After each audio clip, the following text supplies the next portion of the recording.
Good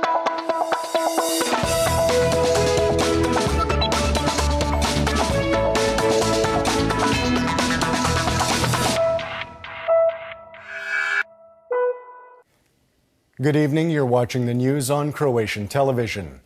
Consumer spending over the Christmas season topped 1.8 billion euro, which is 133 million more than expected. According to a study by the Croatian Chamber of Economy, the increase in spending is the result of a GDP and wage growth of 4 to 5% and a 2% increase in employment. A meeting of fishermen from Umag and Savudrija, which was scheduled for this evening, was cancelled after government representatives announced plans to meet with them before the end of the week. Fishermen are concerned about Slovenia's unilateral implementation of the arbitration ruling at the maritime border. Ljubljana has threatened to begin issuing Croatian fishermen fines in the tens of thousands of euro. We are afraid of being fined because we are protected in Croatia. But when we have to cross the border on land, we need to know who will have our backs. Our police told us we can freely continue to fish those grounds, so I'm assuming they will protect us. As for the fines, we'll have to see. Meanwhile, Interior Minister Davor Božinović said today that the border dispute with Slovenia can only be resolved through bilateral dialogue and offered his assurances that Croatia will not take any unilateral action. He also made it clear that Croatia would protect its fishermen. This is why we have state institutions which will protect every Croatian citizen, including our fishermen. We are not planning to take any unilateral action that would undermine the practice to date. Insomuch as the other side wants to do that, we will have to be ready to respond. The border issue was discussed by Croatian member of European Parliament Ivan Jakovčić, former Justice Minister Vesna Škare-Ožbolt, and the chair of Parliament's Foreign Policy Committee, Miro Kovač, on Croatian television today. In Croatia, we have our constitution and parliament, and we have to adhere to these two institutions. So things are crystal clear. For Croatia, there is no arbitration decision. It doesn't exist.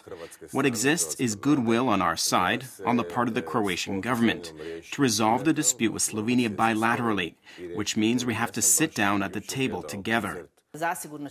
Very clearly, there will be pressure, not just these incidents we're seeing, but also political pressure, lobbying, especially in terms of other EU member states, namely those who have an economic interest in the issue and who export their goods through the port of Kopar.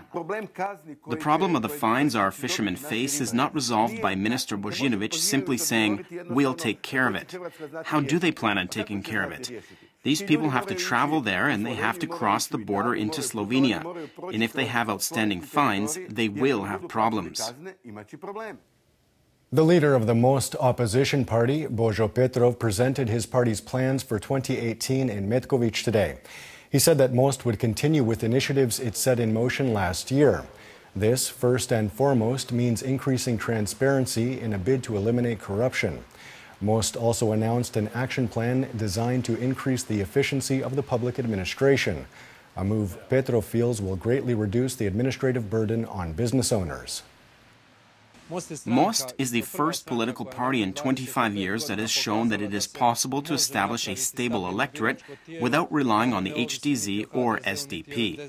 Also, through the legislative initiatives we plan on presenting, we will show that we can make this country better. Good news for drivers. As of the new year, they no longer have to go to the police station to register their cars. This is now done at the same place as the technical inspection.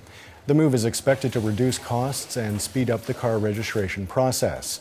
Also, car purchase agreements no longer have to be notarized by public notary. For a first-time car registration, the savings are around €33 for a personal vehicle, because there's no longer a technical inspection for new cars. There are also other savings, as drivers will no longer have to pay certain fees at the police station. Zagreb has its first underground receptacles for sorting garbage. The installation not only takes up less space, but is also easier to maintain. The plan is to install similar waste disposal units throughout the entire city center. Just like we're making underground parking wherever we can in the city center, we also plan on installing these underground containers wherever conditions allow. And taking a quick look at sports, everything is ready for the Snow Queen World Cup slalom race on Zagreb's Mount Sljeme. The women's race will be held tomorrow, with the first run at 1 o'clock and the second at 4:30. The men's slalom will be held on Thursday. The draw for the starting order of the women's slalom was held in downtown Zagreb this evening. Croatians Leona Popovic and Ida Štimac will start 64th and 66th, respectively. This is my first time competing on Sljeme and in the World Cup. I hope I can keep it together and put in my best performance. I'm excited and obviously a little bit nervous. We'll see. I won't be particularly nervous, and I think I'll ski relatively relaxed because there's no imperative for me to finish in the top 30, as this is my first slalom of the year.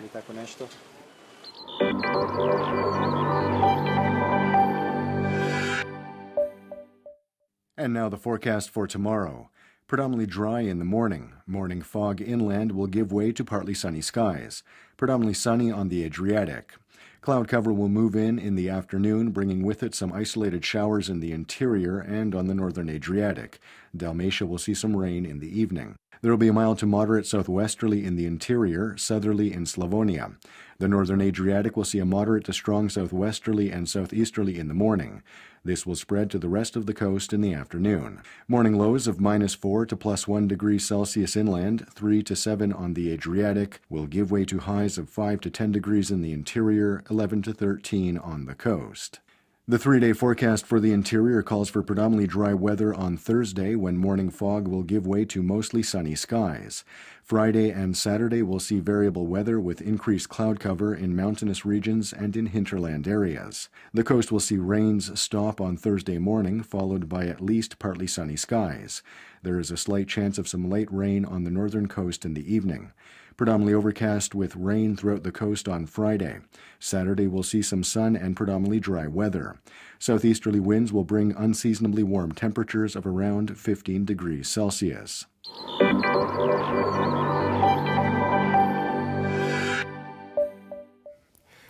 And that wraps up the news. Be sure to join us again tomorrow night.